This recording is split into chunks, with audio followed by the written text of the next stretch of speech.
Welcome to the Creek Road Baptist Pulpit. These weekly podcasts feature expository messages delivered to edify the soul. Now let's join Pastor Dave as he presents this week's message. You find your place in Hebrews chapter 11. We're going to go back to Abraham today. So we look at this exhibit hall of the faithful. I hope you still have your bookmarker. Put that in your spot there in Hebrews. And I'll again refer you today to Genesis chapter 12, although today we won't be turning there. I'm just going to look at verse 9 and 10 today in Hebrews chapter 11. Let's read those. By faith he sojourned in the land of promise, as in a strange country, dwelling in tabernacles with Isaac and Jacob, the heirs with him of the same promise. For he looked for a city which hath foundations, whose builder and maker is God. What is it that we celebrate on Father's Day? I mean, any man can be a father. So is that it? Do we just celebrate biology? Is that what we're about on Father's Day? I think not. I think too many of us know men who have children, but they don't care anything for their children. Too many men have wives who don't care anything for their wives. There must be something else that we celebrate on Father's Day. And of course it is. And the church alone is able to give meaning to the ideal of Father's Day as being so much more than just biology. There's something special about the man who walks in a way that demonstrates Christ's likeness to his family, in general to all those that he engages, but specifically to his family. So this has something more to do than just biology. This has to do with character, and not just any character, but Christian character. I heard a story just this week about a father who was mean and abusive. Of course, you know, you're thinking about Father's Day coming up, and you hear a story like that, and you think, well, that's not a father you would celebrate. He liked to drink and he liked to fight, and that's what he taught his children. He taught them to be mean, to drink, and to fight. He was more interested in himself than he was in his children or his wife. That's not the man we celebrate. The man we look to on Father's Day is like Abraham. Abraham here in chapter 9, or in verse 9, chapter 11, gives us this beautiful picture of a father. That's why I didn't treat this last week when we talked about verse 8. Because I wanted to save it for today, because we have here something extra special. And I'm going to give you just 5 characteristics that we see here in Abraham in these 2 verses that I think really translate into the kind of a father that every one of us wants to be as a man, and that every child and every wife wishes to have at home. So we're going to look here in verse 9. This father who in Abraham, we see, is a representative of Christ's likeness and his relation to these folks that's mentioned in the passage. And what proofs will we find today? Will we find substance today, or evidence, or perhaps both?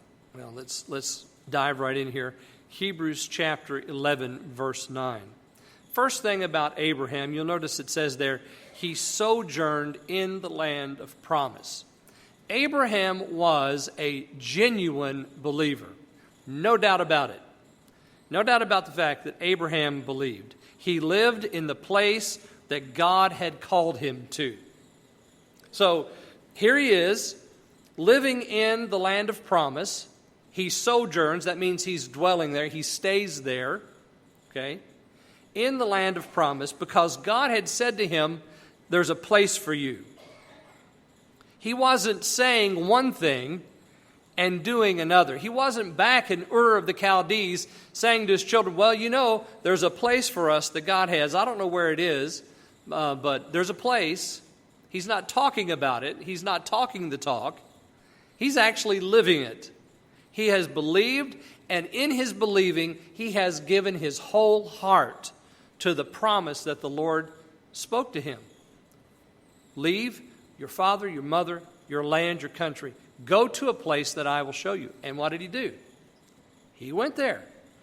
Abraham is a genuine believer. What happens in the home when dad is a genuine believer?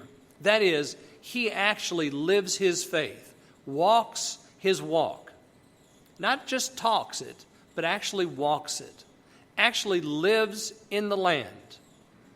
He so believes in what God has given him that it's manifested in his life every single day. What happens in the home where there's that kind of a father?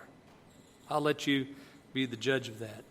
He was walking, this man Abraham, or Abram, as we have him here in this piece. Abram was walking according to the discipline that the Lord had prescribed for him, just like Noah and Enoch before him. And we could also say Abel. His presence in the land was a constant confirmation of the word the Lord spoke to him in Ur, that a place had been provided for him. And Abraham so believed God in that word that he spoke to him that he lived in that place even though it was not yet his. That's the kind of genuine believer Abraham was. Number 2, Abraham was a man of courage. It says there that by faith he sojourned in the land of promise as in a strange country.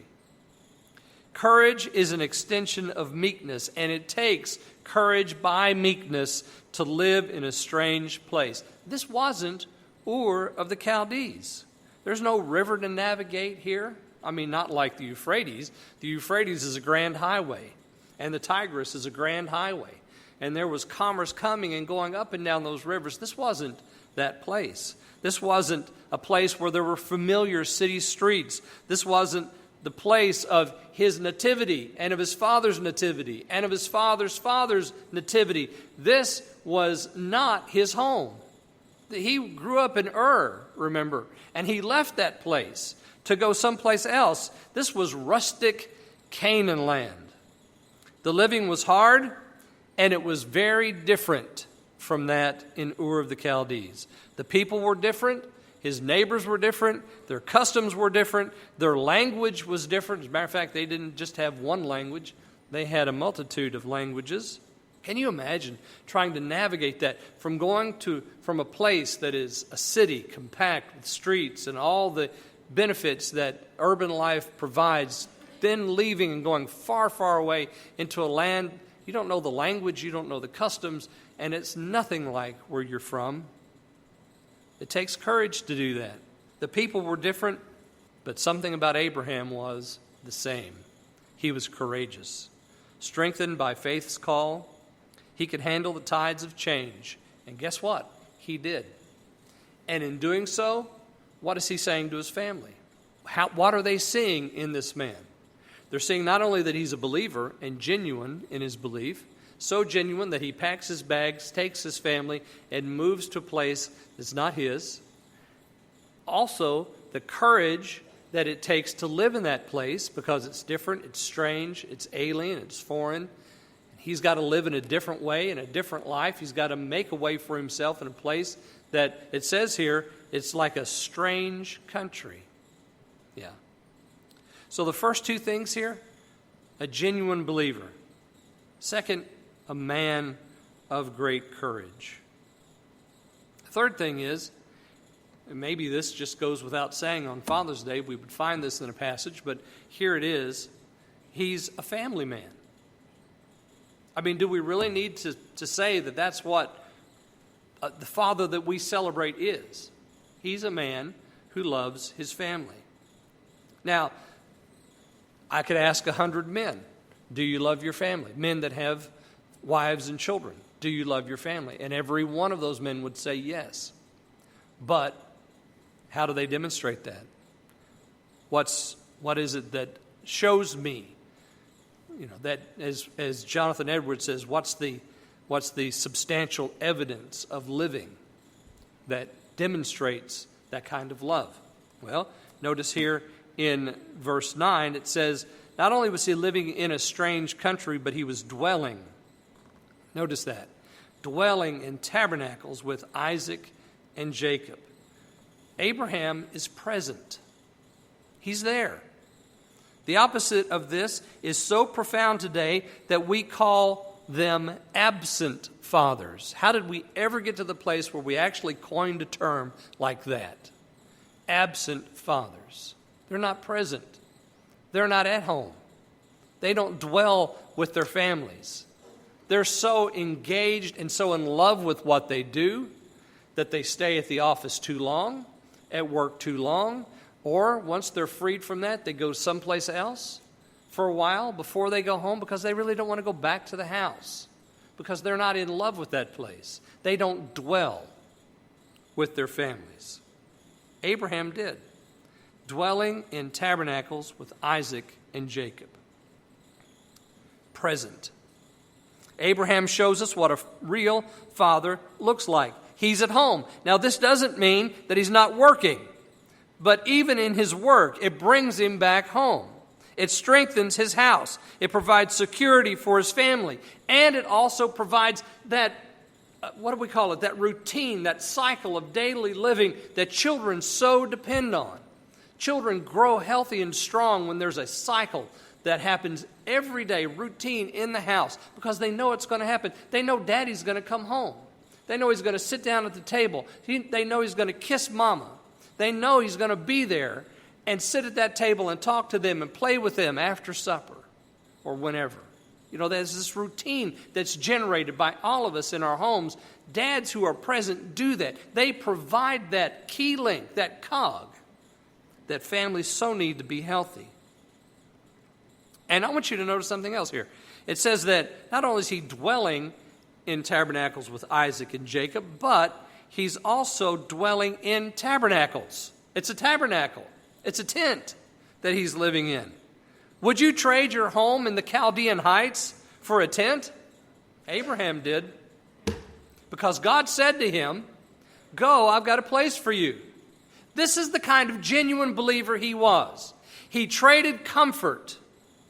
Okay? He had comfort in Ur. He had a home on a street with a history and people that he loved and knew. He traded all of that for a tent in a place that was strange to him, foreign to him, and he took his family with him. Abraham did it, and it was the absolute best thing he could do for his family because it was an act of faith. How did that influence that family? How did that affect those children as they grew up in that home? His presence, his faith demonstrated every single day. His true believing happening every single day. Well, that's what Isaac and Jacob got in the home of Abraham. Now, the home of Abraham wasn't perfect. We all know the story of Abraham, and we know it wasn't a perfect home. But we do know that even in the midst of imperfections, God is promising this man this great promise and calling him to walk before him.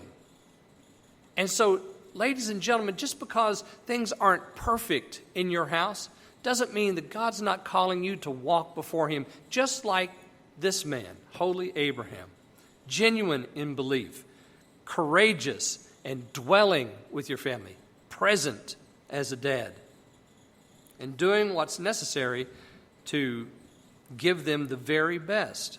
You see, wives and children don't need the latest and the greatest or the shiny and the glamorous.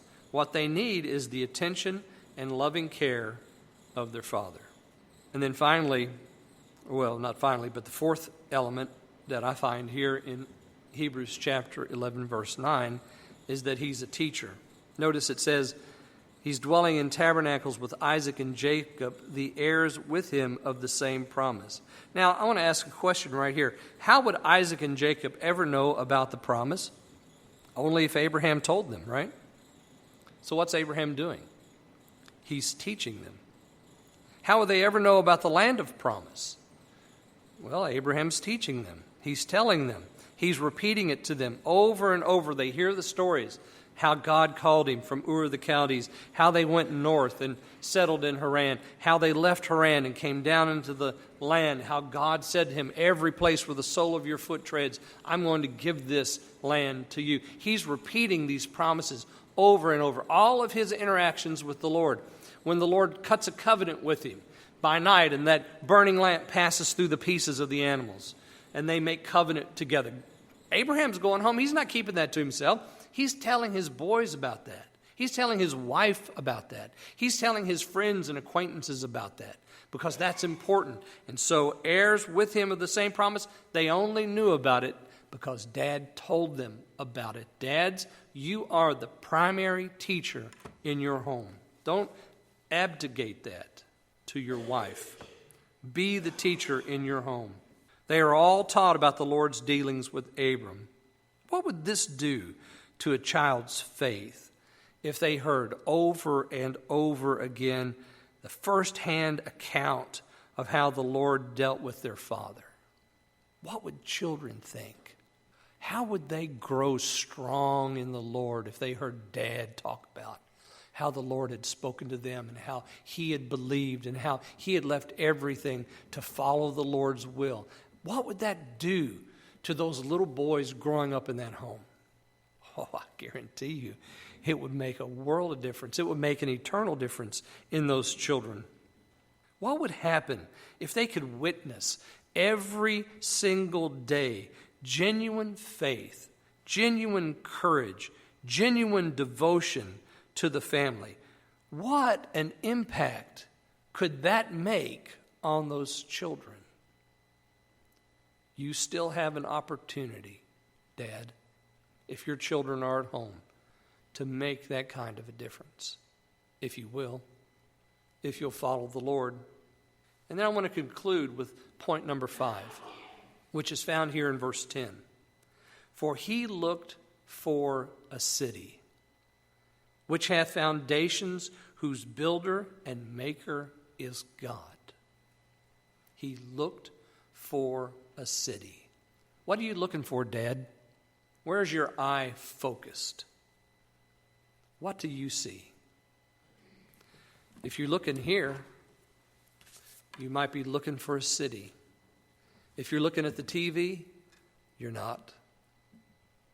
Where's your eye focused? What are you looking for? Because this is the 5th, and I think maybe this is that most important element. Abraham was a man who was disciplined. He wasn't looking for something somewhere else, some other promise, some other opportunity. He was looking for the promise that God had made. And notice that it says here in verse 10, this is a city that hath foundations, whose builder and maker is God. He's not going to find that around here, is he? He's going to find that in an eternal place. Abraham looked and looked and looked and looked. Here it is. There's that first proof, isn't it? The substance of things hoped for. He's expecting. What would that do to a home if Dad expected the promises of God to be fulfilled in his days?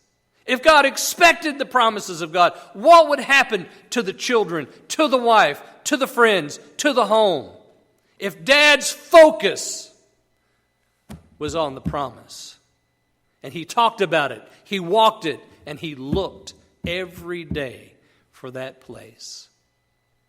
Oh, I guarantee you, it would make a world of difference. What are you looking for? Your children are watching. Your grandchildren are watching. What do they see? Do they see a man of genuine belief? Do they see a man of courage? Do they see a man of devotion to his family? Do they see a man who teaches them the promises of God? Do they see a man who's looking, expecting God's best? Jesus will meet you. Thanks for listening to this week's message. Please join us again next time for another installment of the Creek Road Baptist Pulpit.